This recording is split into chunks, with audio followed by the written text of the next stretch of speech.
This episode of the Kill Innovations podcast is brought to you by listeners like you. You can become a supporter by visiting shop.philmckinney.com and making a contribution. Your support helps defray the cost to produce, host, and stream the show. As always, any profits are donated to charities such as hackingautism.org.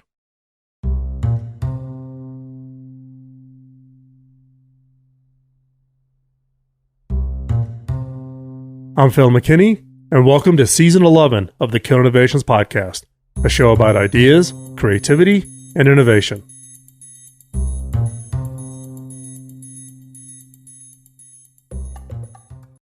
A music theory book might seem like an unusual place to find inspiration for innovative thinking, but there's a musical principle that provides a useful metaphor for how innovators find inspiration, and also happens to separate the great composers from the mediocre ones. That principle is dissonance. In its most extreme form, dissonance is that terrible sound you hear when two notes don't harmonize, such as when someone sings off-key in a choir. When used in moderation, however, dissonance is powerful, as evidenced by the emotional response provoked almost without fail by the song Someone Like You, the singer-songwriter Adele's masterpiece song. In the run-up to Adele's sweep of the 2012 Grammy Awards, the Wall Street Journal published a piece pinpointing the subtle examples of dissonance sprinkled throughout the song as its secret, tear-jerking power.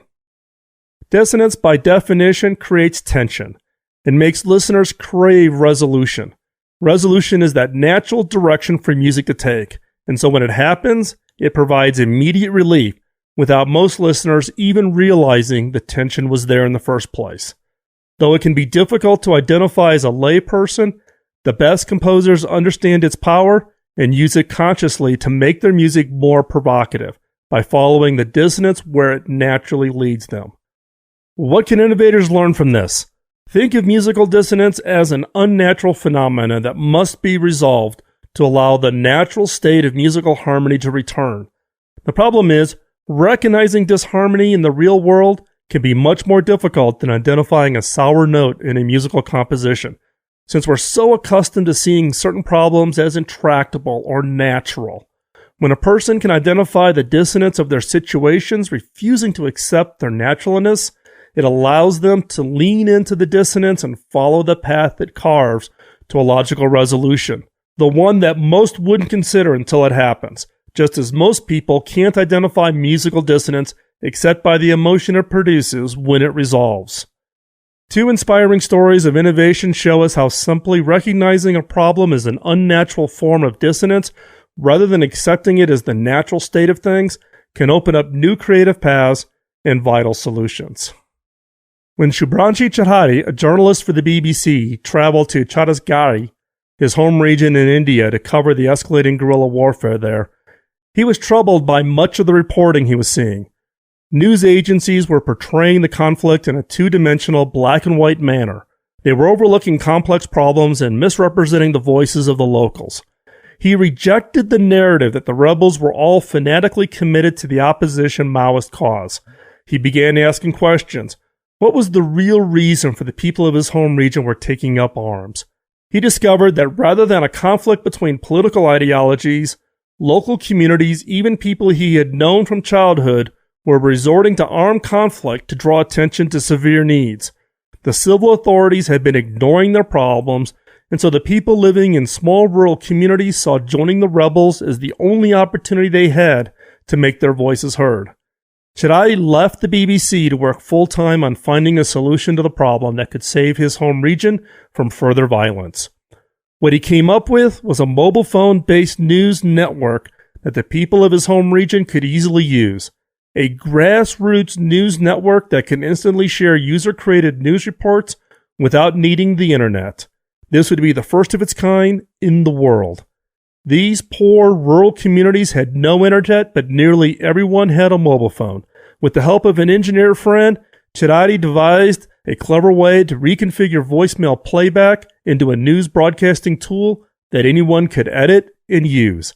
Villages recorded eyewitness reports and instantly shared them with everyone in their part of India who had a mobile phone.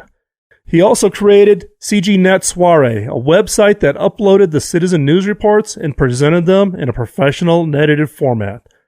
Major news networks picked up these grassroots news alerts, many of them exposing government injustice, like the illegal withholding of wages. This exposure is pushing the government to crack down on corruption and make sure villagers are paid what they are due. The people stopped picking up rifles and began picking up mobile phones instead. Since its launch in February of 2010, CGNet Soiree has changed the news landscape of central India.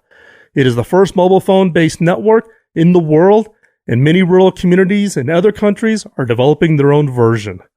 The innovation earned Charaty the 2014 Global Digital Activism Award. And just to put this in context, NSA whistleblower Edward Snowden was in the running for the award, but Charaty topped Snowden for the honor. Charaty saw through the homogeneous reporting of the mainstream media and recognized the fundamental dissonance of the situation in his home region.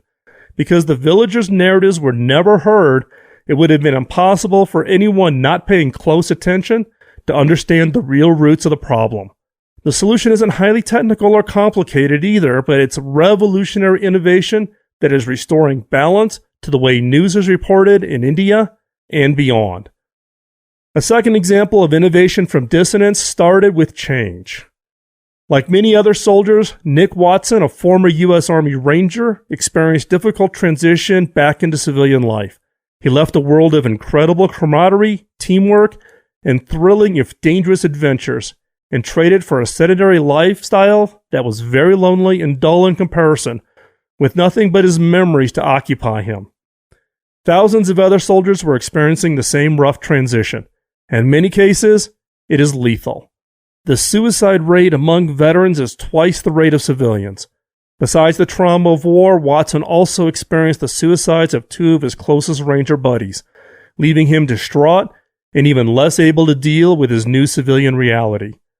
Much of the conversation around veteran depression and suicide focuses on the need to help veterans with this transition, to make sure they're able to adapt to civilian way of life and all the comparative boredom and solitude it entails.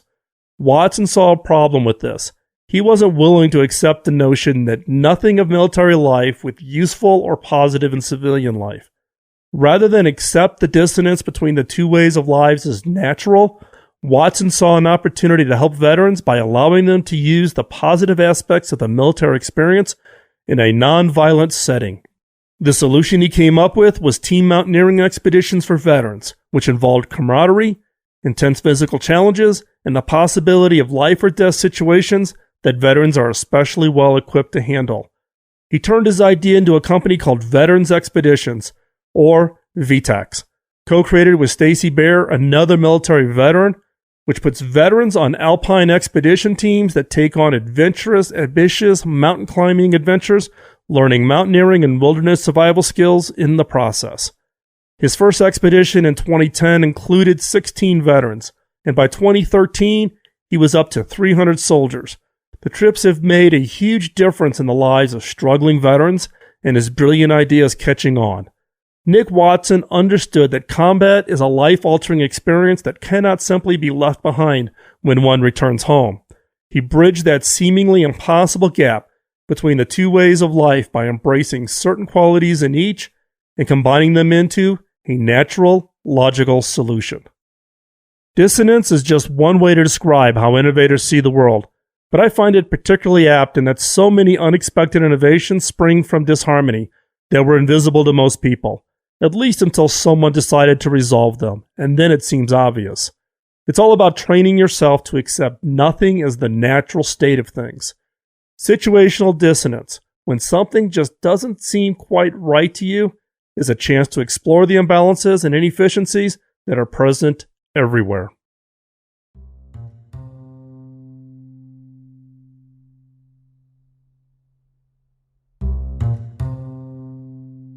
If you enjoyed today's show, you can subscribe to the podcast on iTunes, YouTube, Spreaker, or wherever you find your favorite podcast. You can find all the links and resources from this episode, along with every other episode going back to 2005 at philmckinney.com. Just click on podcast. I would love to hear your feedback, such as your thoughts on the new format for the show, topics you would like covered, or any questions you might have. Ping me on Twitter at Phil McKinney, all one word, or on LinkedIn or Facebook. You can find links to where I hang out on social media at philmckinney.com. And as always, thanks for listening.